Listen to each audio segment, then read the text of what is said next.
Saat kita merenungkan firman Tuhan, maka roh kita mencari petunjuk dari Tuhan Bapa kita. Saat kita merenungkan firman Tuhan, saat itulah frekuensi hati kita terhubung dengan frekuensi hati Tuhan, sumber kebenaran.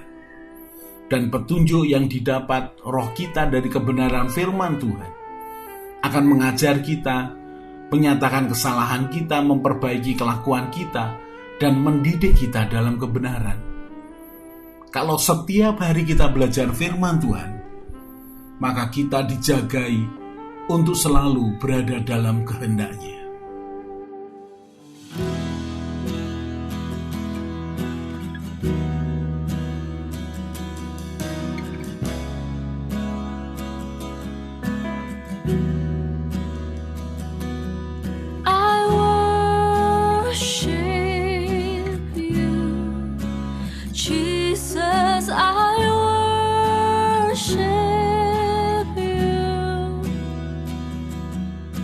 With all of my heart and all of my soul, I love you, I love to worship you. Worship you, worship you. My heart longs to worship you. My soul longs to see you, Jesus. You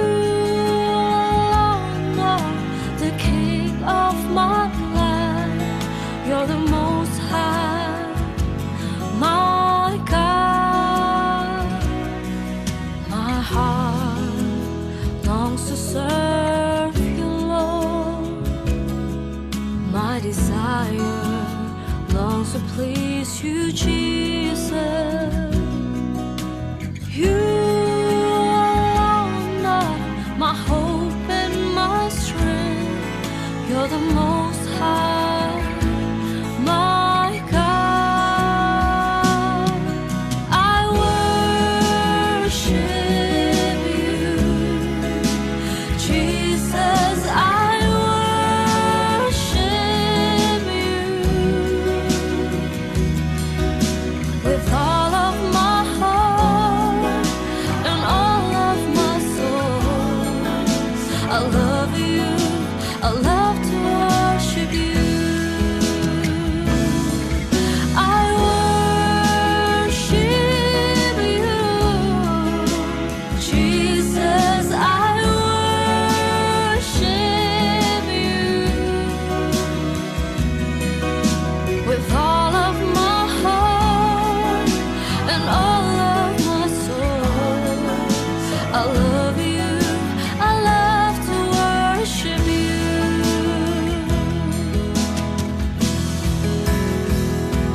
Let your spirit fill this place, sweet spirit, fill my heart. Let your presence fill this place as we worship you, as we worship you. Let your spirit fill this place, sweet spirit, fill my heart. Let your presence fill this place as we worship you, as we worship you. I worship you, Jesus. I worship you with all of my heart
Yeremia 29 ayat 12 dan 13. Dan apabila kamu berseru dan datang untuk berdoa kepadaku, maka aku akan mendengarkan kamu. Apabila kamu mencari aku, kamu akan menemukan aku. Apabila kamu menanyakan aku dengan segenap hati.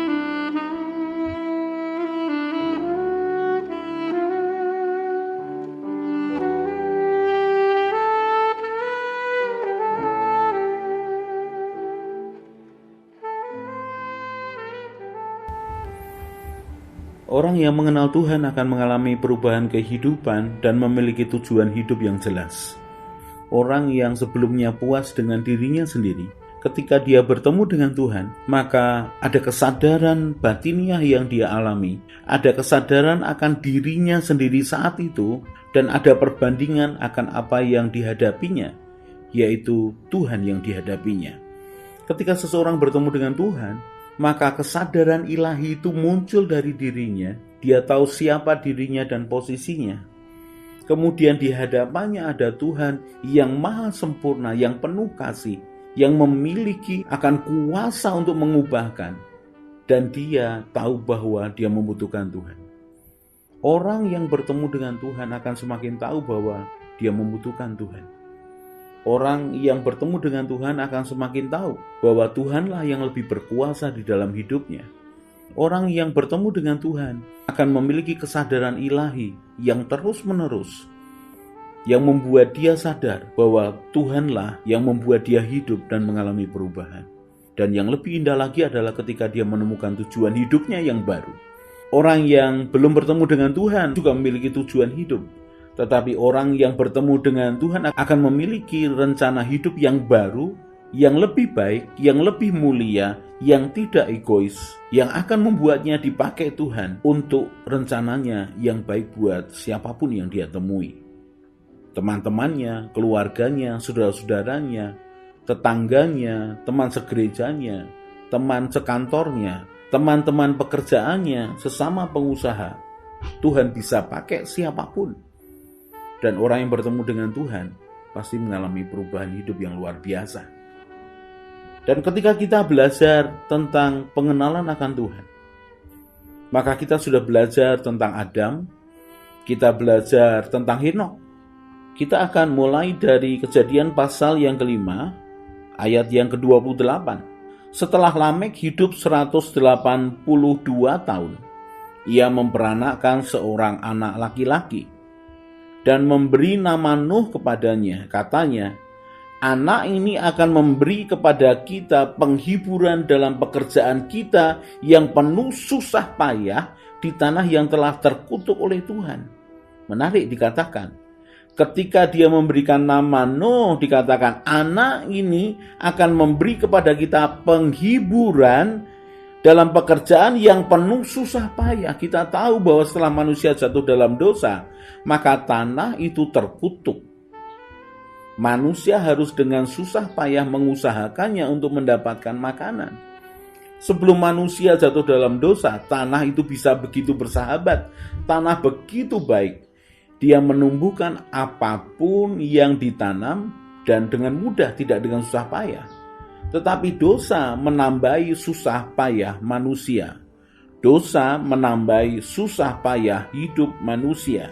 Dan Lamek yang hidup 182 tahun ketika punya anak laki-laki, dia mengatakan, anak ini memberi penghiburan kepada kita dalam pekerjaan yang penuh susah payah. Saya tidak bisa membayangkan apa yang terjadi kemudian, betapa Nuh itu dalam hidup Lamek memberikan semangat yang baru. Kita tahu bahwa ada anak yang lahir dalam suatu keluarga bisa membawa perubahan dalam hidup orang tuanya, dalam hidup papahnya, mamahnya, bahkan kakek neneknya atau saudara-saudaranya. Kira-kira seperti itulah apa yang terjadi dengan Nuh ketika lahir dalam keluarga Lamek. Itu memberikan penghiburan, memberikan semangat yang baru. Saya lanjutkan ayat 30, dikatakan, dan Lamek masih hidup 595 tahun setelah ia memperanakkan Nuh, dan ia memperanakkan anak-anak lelaki dan perempuan. Jadi Lamek mencapai umur 777 tahun lalu ia mati. Setelah Nuh berumur 500 tahun, ia memperanakan Sem, Ham, dan Yafet. Dan kita akan perhatikan Kejadian pasal yang ke-6 ayat yang ke-5 mulai. Ketika dilihat Tuhan bahwa kejahatan manusia besar di bumi dan bahwa segala kecenderungan hatinya selalu membuahkan kejahatan semata-mata, maka menyesallah Tuhan bahwa ia telah menjadikan manusia di bumi dan hal itu memilukan hatinya. Dari ayat ini kita tahu bahwa di sekitar Nuh hidup orang-orang yang jahat, orang-orang yang kecenderungan hatinya membuahkan kejahatan. Saudara bisa melihat akan keadaan manusia di akhir zaman ini. Orang berpikir untuk dirinya sendiri, egois, dan yang penting adalah kepentingannya sendiri. Ketika orang hidup untuk kepentingannya sendiri, maka lambat laun dia akan melakukan kejahatan. Tidak semua orang-orang di sekitarnya akan menuruti apa yang diinginkan dan kemudian muncul untuk menguasai, untuk mengintimidasi, untuk menekan, untuk bertindak sebagai pemimpin, dan itu memunculkan kejahatan. Kita bisa lihat di sekitar kita di akhir zaman ini. Kira-kira seperti itulah orang-orang di zaman Nuh, dan Tuhan menyesal dan pilu hatinya. Ayat yang ke-7 dikatakan dari Kejadian pasal yang ke-6. Berfirmanlah Tuhan, aku akan menghapuskan manusia yang telah kuciptakan itu dari muka bumi, baik manusia maupun hewan dan binatang-binatang melata dan burung-burung di udara, sebab aku menyesal bahwa aku telah menjadikan mereka. Ayat yang ke-8. Tetapi Nuh mendapat kasih karunia di mata Tuhan. Yang menarik di sini adalah di tengah-tengah orang yang melakukan kejahatan begitu rupa, dan di tengah-tengah orang banyak yang berbuat jahat, ada satu orang yang mendapatkan kasih karunia Tuhan. Di dalam 2 Petrus pasal yang kedua, ayat yang ke-4 dan yang ke-5, ada satu peran yang disebutkan di dalam Perjanjian Baru, bahwa Nuh adalah pemberita kebenaran. Saya baca lengkapnya 2 Petrus pasal yang kedua ayat yang ke-4 mulai. Sebab jikalau Allah tidak menyayangkan malaikat-malaikat yang berbuat dosa tetapi melemparkan mereka ke dalam neraka dan dengan demikian menyerahkannya ke dalam gua-gua yang gelap untuk menyimpan mereka pada hari penghakiman, ayat yang ke-5.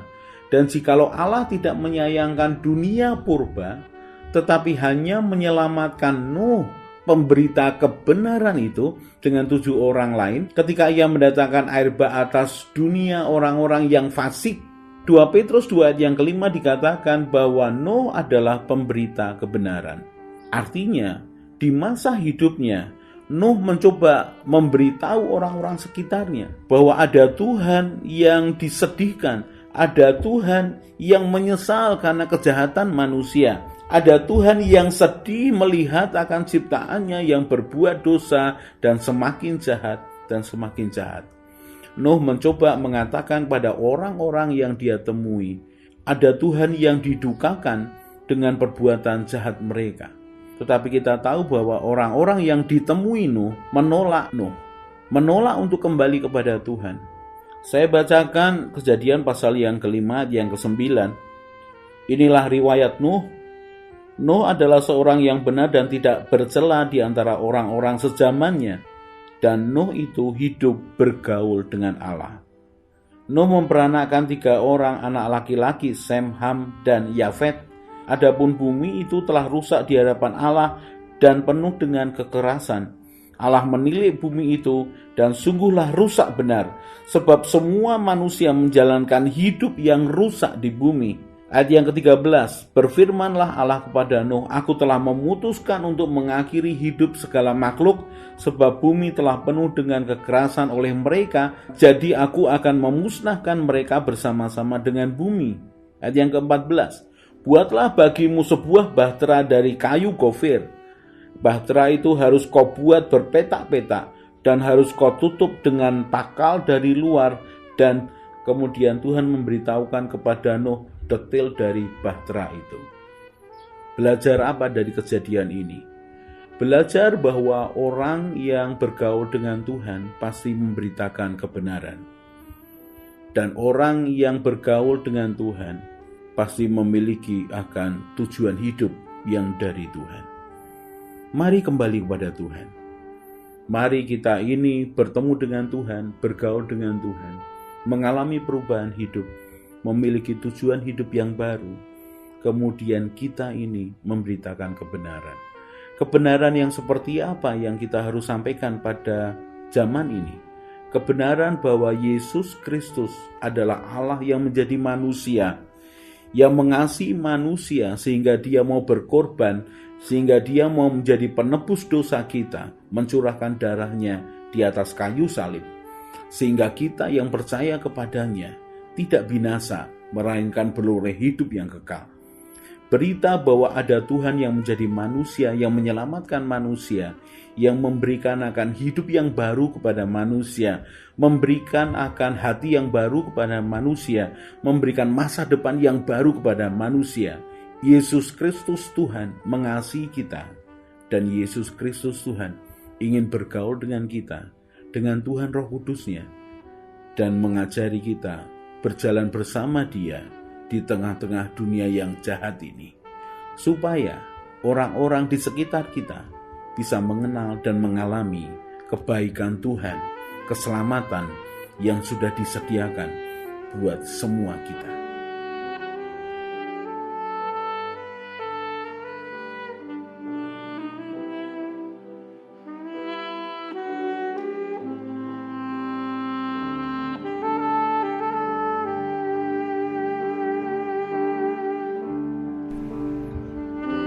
Orang yang mencari Tuhan dengan segenap hati akan ketemu Tuhan.